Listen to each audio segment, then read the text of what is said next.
America के राष्ट्रपति Donald Trump एक बार फिर अपने बयान से दुनिया की राजनीति में हलचल पैदा कर रहे हैं। इस बार मामला ग्रीनलैंड का है। दुनिया का सबसे बड़ा द्वीप जो राजनीतिक रूप से डेनमार्क का हिस्सा है, लेकिन अब अमेरिका इसे किसी भी कीमत पर अपने नियंत्रण में लेने की बात कर रहा है।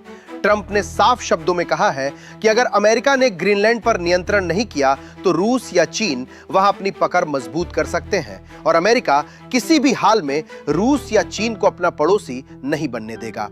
ट्रंप के इस बयान के बाद यूरोप में चिंता बढ़ गई है। व्हाइट हाउस की ओर से यह संकेत भी दिए गए हैं कि ग्रीनलैंड को लेकर सैन्य विकल्पों को पूरी तरह खारिज नहीं किया गया है।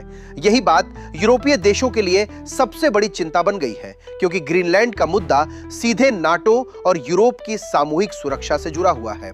इसी बीच इस मामले पर इटली की प्रधानमंत्री जॉर्जिया मेलोनी का बड़ा बयान सामने आया है। मेलोनी ने ग्रीनलैंड पर किसी भी तरह की सैन्य कार्रवाई का विरोध किया है। उन्होंने कहा है कि अमेरिका की सुरक्षा चिंताओं को समझा जा सकता है, लेकिन उसका समाधान सैन्य कार्रवाई नहीं हो सकता। मेलोनी ने इस पूरे मामले में आर्कटिक क्षेत्र में नाटो की भूमिका को और मजबूत करने की जरूरत पर जोर दिया है। मेलोनी का साफ कहना है कि ग्रीनलैंड में मिलिट्री एक्शन किसी के भी हित में नहीं होगा और इसका असर सीधे नाटो पर पड़ेगा।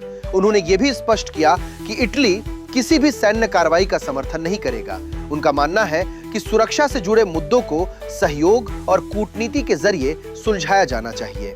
ग्रीनलैंड भले ही बर्फ से ढका हुआ एक विशाल द्वीप हो और यहाँ की आबादी सिर्फ 57,000 के आसपास हो, लेकिन इसकी रणनीतिक और आर्थिक अहमियत बहुत बड़ी है।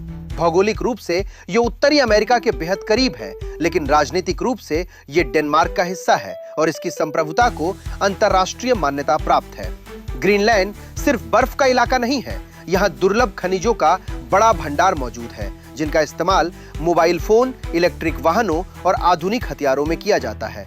इसके अलावा ग्रीनलैंड की स्थिति आर्कटिक क्षेत्र में बेहद अहम मानी जाती है, जहां से होकर नए समुद्री व्यापारिक रास्ते खुल रहे हैं। इन रास्तों पर पहले से ही चीन और रूस की नजर बनी हुई है।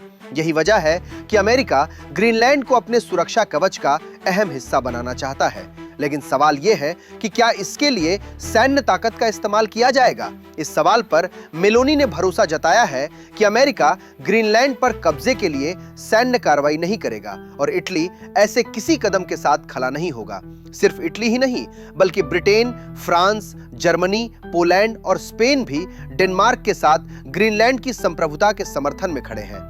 यूरोपीय देशों का कहना है कि ग्रीनलैंड पर डेनमार्क का अधिकार अंतर्राष्ट्रीय कानून के तहत मान्य है और इसे जबरन छीना नहीं जा सकता।